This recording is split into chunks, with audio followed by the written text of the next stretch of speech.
Watching a movie, then talking about that movie into microphones. Unsolicited Conjecture Movie Club. All right. Welcome back, everybody. No, just one more. Just one time.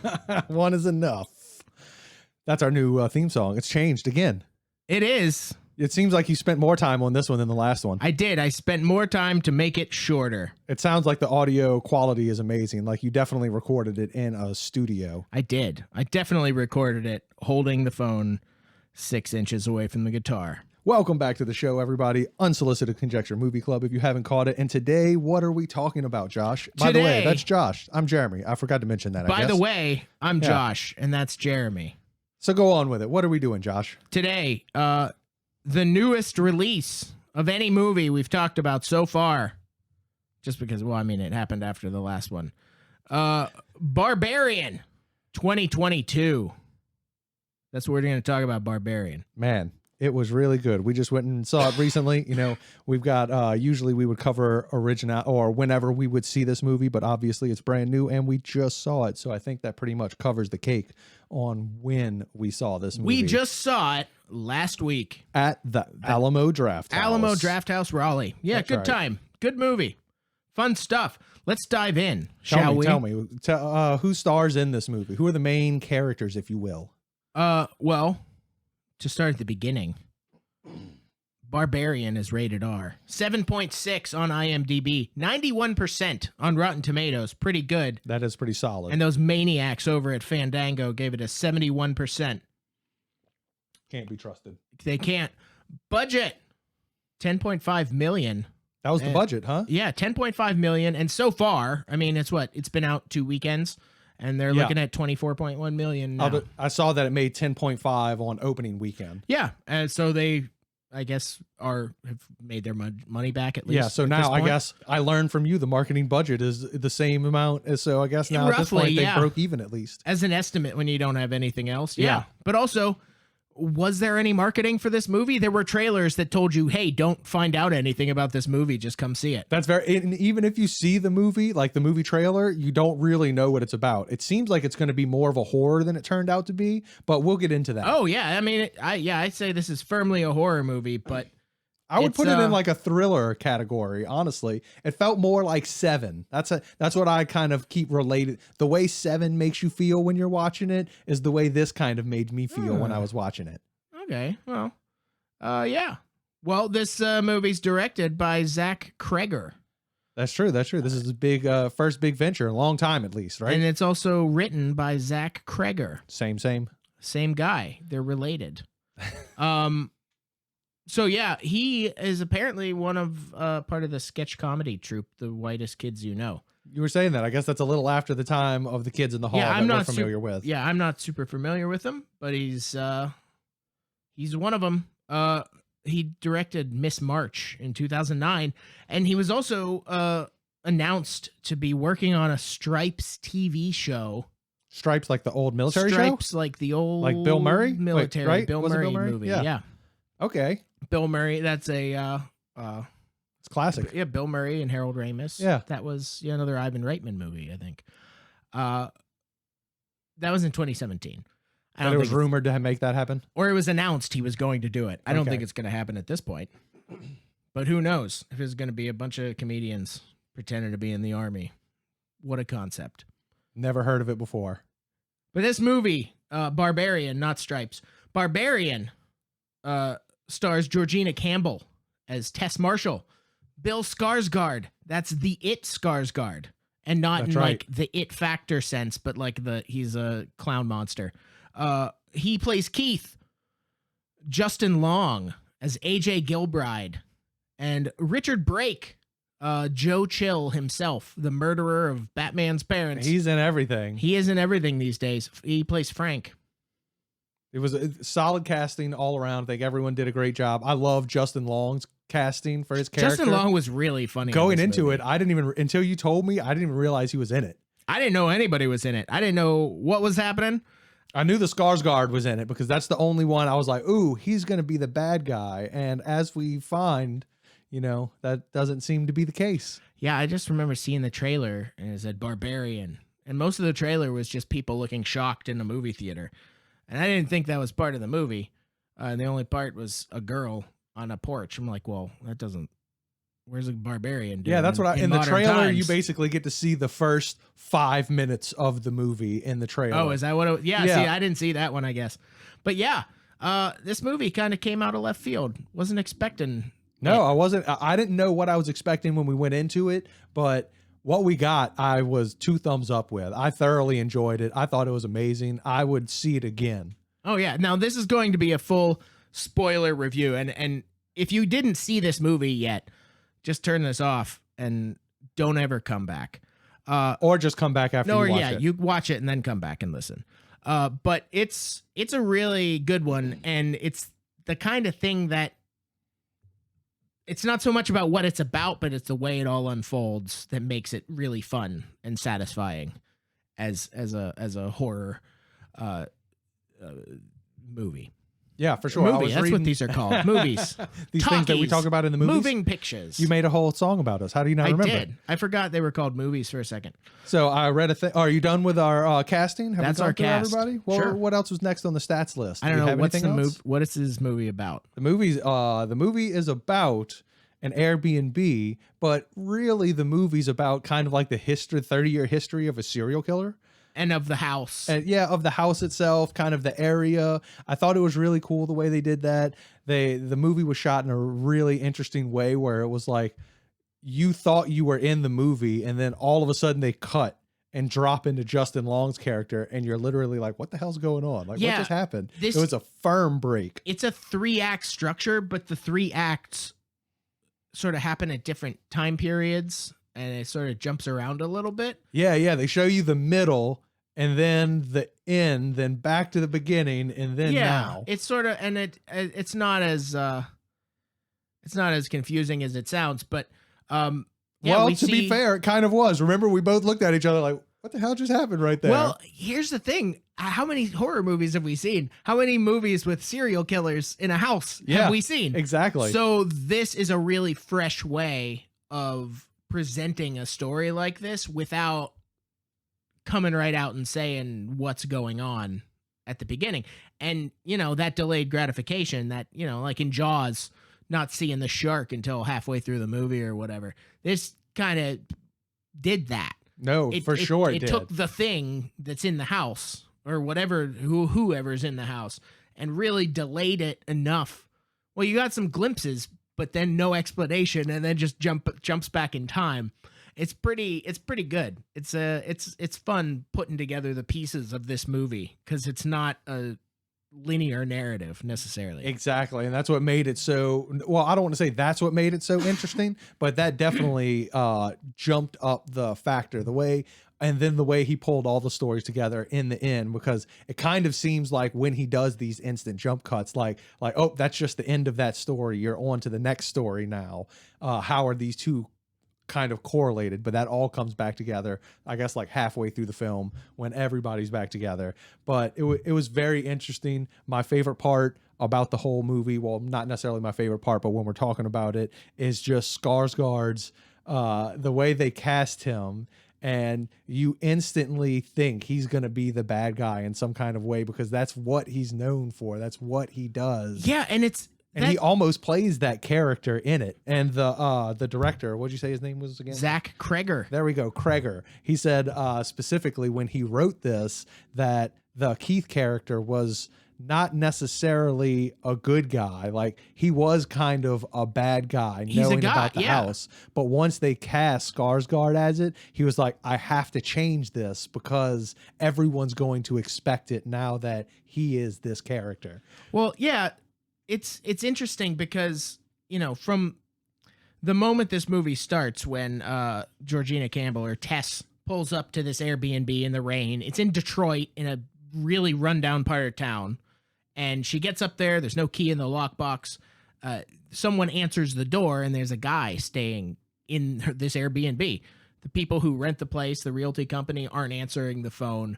And she's stuck in this situation where she doesn't know if she can trust this person. Yeah, rightfully so. And it does a good job of demonstrating that the tension there, which on his side, he's doing everything he possibly can to be as unthreatening as possible. Yeah. But that in and of itself can't. It makes him almost seem threatening. Yeah. So there's a lot of tension when you're trying to figure out through this movie, like, well, what's going on? But then, you know, they grow to sort of trust each other, and then you still don't know if you could trust him or not. Yeah. But then eventually you end up. It's not until he's no longer in the movie that you realize you can't. You definitively can't trust him. realize, like, oh no, I guess he was fine. He just got murdered. Yeah, exactly. So they find a tunnel in the basement, and for some reason go in there and decide to, you know, hang out for a while. There was a lot of that was you know, but it took a lot to find that. Like there was very good story building up to that point, because until that point, you don't really know what the movie's going to be about. Like, you expect this to be about Keith. He could being be a murderer, the killer, and this is his house, and he's tricking her. That's what I was kind of expecting until. And I also really like the way when she pulls up, you know, they show the neighborhood. It's very dark, and you can tell it's a rundown part of town, but not until the next morning can you really tell how run down it is. Oh, run down and overgrown. It's like being reclaimed by nature almost. Yeah, it's like documentary Detroit area. Yeah. It's pretty nuts. And then she decides to go back even after being warned by that lady 2 times in a 4-minute period. Hey, you shouldn't stay there. No, seriously, you shouldn't stay there. Well, and we know that she shouldn't stay there, because if she should, there wouldn't be a movie. Exactly. We wouldn't be watching it. It would be a different movie. It'd be Bridget Jones and something like that. Gets a job in Chicago or something. Yeah. So taking it all the way to that point where they're in the basement, and then you realize, oh, there is something else down there. There is a third party in this situation. And it happens to be a crazy monster woman who just bashes Bill Skarsgård's head into the wall.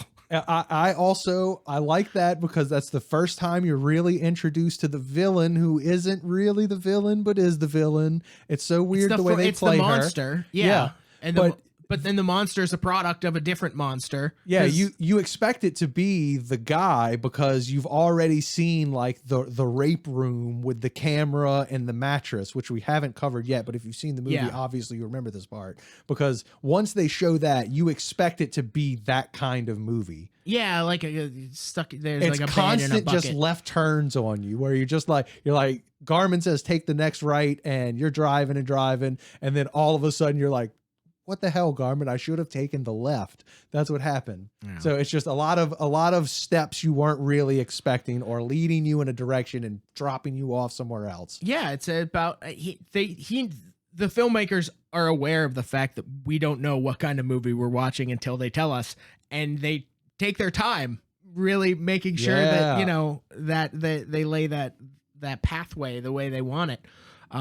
But yeah, as soon as Bill Skarsgård gets his head bashed into the wall, it cuts to like 30 years earlier, and we see the same street that was all decrepit and overgrown, now bright and shiny, and a thriving neighborhood. Yep. And we get introduced to Frank, this serial killer, ostensibly, who's, I guess, just taking women and keeping them in his underground basement and tunnel. It started as just a sex room, apparently, which I guess he dug. Yeah, all of that. I'm guessing too. They don't really go into it. We don't know why the tunnel's there. This old weird mine. It doesn't lead anywhere. So yeah, exactly. There's no other entrances or exits. He just dug it. Yeah. It's pretty crazy. You know, that really well done, really well shot. Though that whole flashback, or not flashback, but the whole, you know, back in time scene was really interesting. It laid out, you know, you get a better idea of what's happening, and then by the time you get back to the future with Marty McFly, Back to the Future with Justin Long, that sounds like a way worse movie, for the record. Well, it's you know, I mean, Back to the Future with Justin Long. Sure. Well, he could do it. Sure.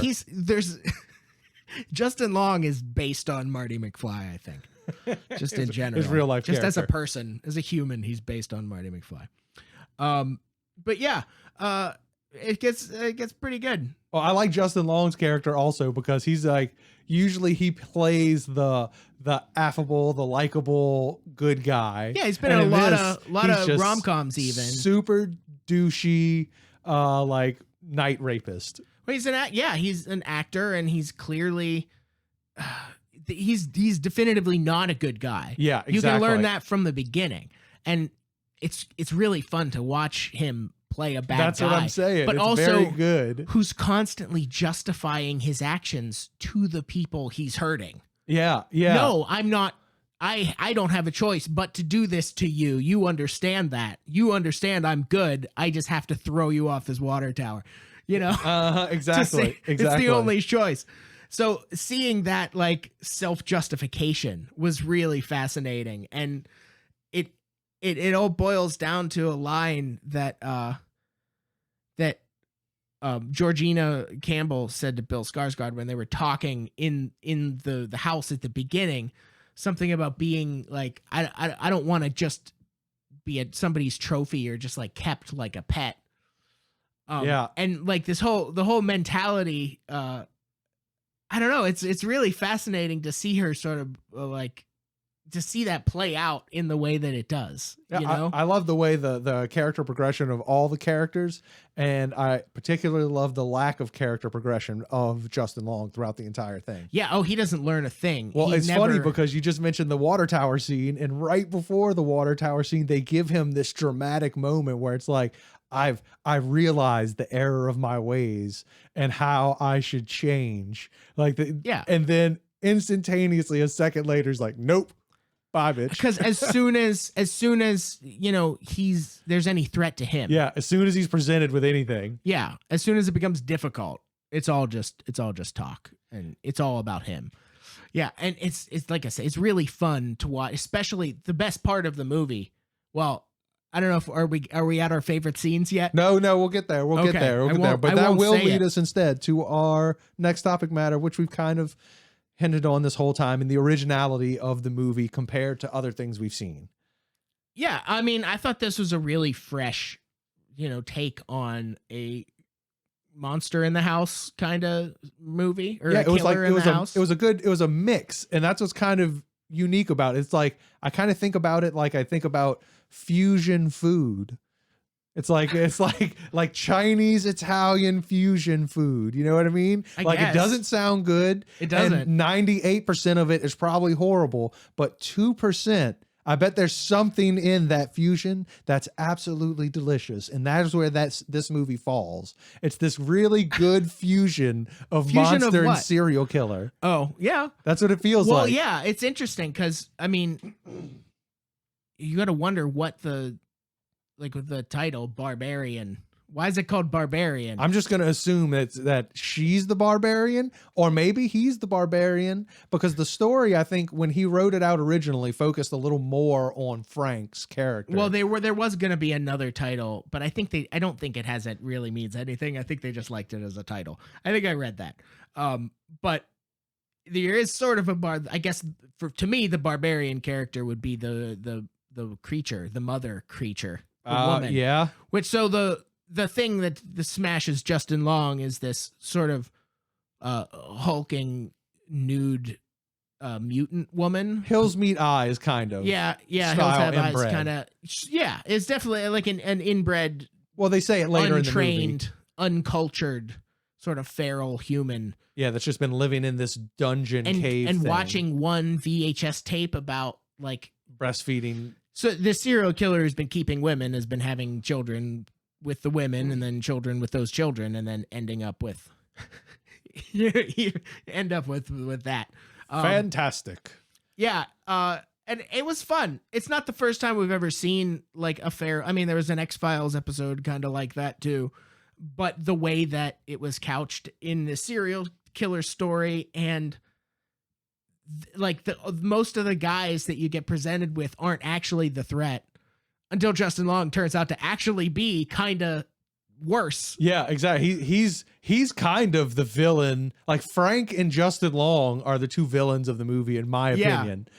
Yeah, I mean, there were probably some points where Bill Skarsgård wasn't as considerate as he could have maybe been, or I don't know. He was like, I just love the way they played that whole first like 20 minutes of it, because I just expected him to be the killer. And then when they showed the room again later, before he had come back, it was like 100% he's the guy who's the serial rapist killer, and this is his room down there. Or it's his house and he's pretending that's to what I expected it to be the whole time. Too. Yeah. That it was, he was the owner. That's what I And it's interesting because it puts us as guys into a situation where we have to think critically about whether or not people are threats. Yeah. Which, like, women have to just do that all the time. Yeah. But we don't have to do it unless we're watching a movie that we're trying to figure out. You know, which is another interesting dynamic in this movie. I mean, it says a lot about, you know,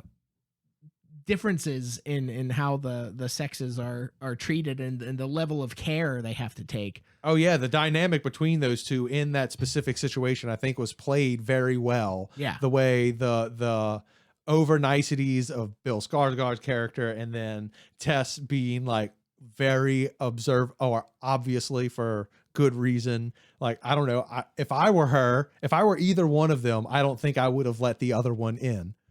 No matter girl or like, I'm a dude, and even if it was a girl, I'd be like, nah, like, yeah, or I will leave and go get a hotel or something. Like, I feel like that's when I thought he was the bad guy, when he was just so nice about that. But like I said, the dynamic they played there really, really well, and I love the way you didn't know he was the bad guy until he was dead. Yeah, but then the way that, like, once Justin Long ends up down in the basement too.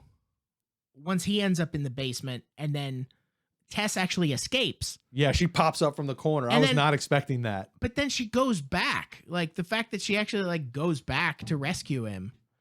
Yeah. Which he doesn't deserve. No. And we're all watching the movie, like, kind of yelling at the screen. Like, he doesn't know. What are you doing? Don't go back in there for that asshole. I also really like the scene, now that we're talking about it, or now that we've kind of brought up her getting away, when she actually gets the cops there, and the cops just think she's like a crazy crackhead. Yeah.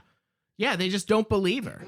They just refuse to believe that anything's going on because she doesn't have an ID. Yeah, even though she brings them there, and like her car is like, the cops could have easily run the car plate and matched it to who she said she was. Yeah, Like, there's a million ways that could have played off, but these cops were just like the most get the fuck out of here, crackhead kind of cops you could imagine. Just completely. And then you thought she had gotten away, and then they brought her right back to the house right as night was coming. And it's like, oh, of course, this is good storytelling. And you have the sort of homeless guy who's chasing her at the beginning. And then you find out, he is trying to get to her to warn her. So they do a good job at taking the things that seem threatening and end up not being, but the things that aren't actually are. And there's it's an interesting balancing act that they pulled off with this movie, but it works. Yeah, it good really works. misdirection. Yeah. So on that topic, we can go right on to our next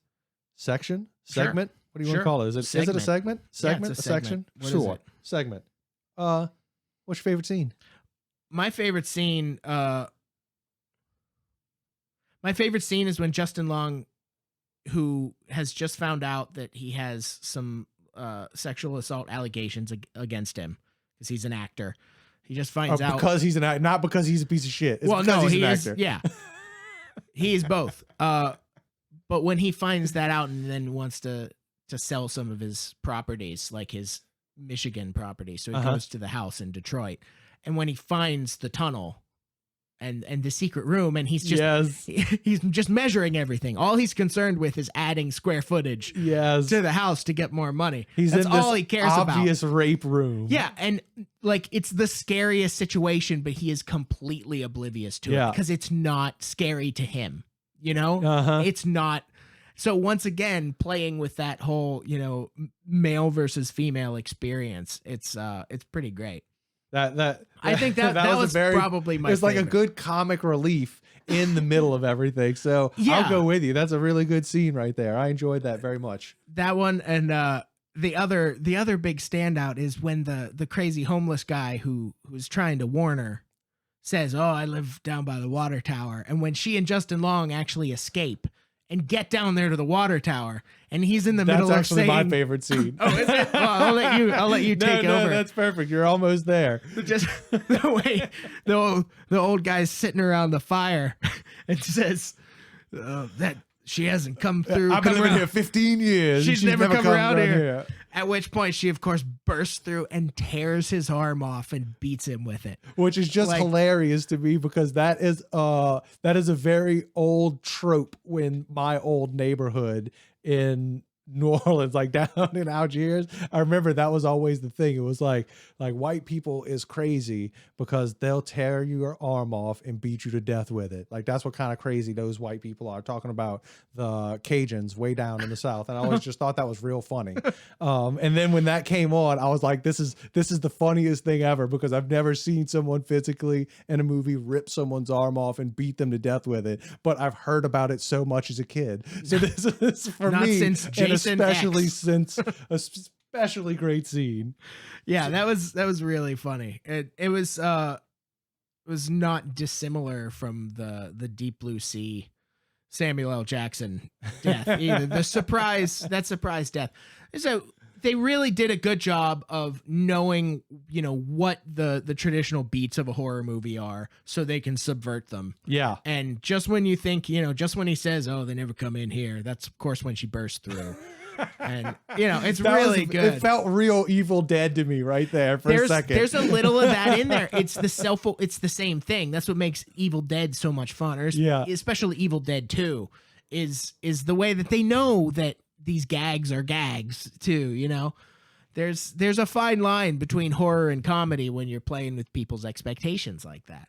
And they do a really good job of balancing the two in this movie. So yeah, I can see some Sam Raimi, not in the like cinematography or the style, but and that comedy, and the horror comedy, that kind of genre, the way he puts it off. Yeah, it was very, even the monster design kind of feels like the way the monster feels real. It's Evil like Ted Dead-y. Raimi could have been in there. Yeah. It it was very good. It was very good. Do you have a worse scene? Scene? Yeah, something you didn't like, or something you could have done without, or something you may have changed. Anything in particular? I know I would say not something I would have changed, but I wish, I don't remember where I was going with this. I don't think I do. I don't think there's anything I really change about it. I was really happy with, the presentation of the story. No, I agree. Yeah, I don't Even know. all the casting was so well done because there's not that many characters. So I don't think I changed anything. It's a small, tight story. It's a lot of people kind of on their own. I was going to say I wished I'd have seen more of the dilapidated Detroit area that she was in, but then that's because I forgot she had that whole walk scene where she goes to the gas station. I would have liked, and then that popped in my head, and I was like, oh wait, I guess that can't be a negative because that actually happened in the movie. I mean, I would have liked maybe some more. Yeah, what was that guy doing? What was he doing down there? How can you just stay? Well, that's kind of like in a basement. What's he eat?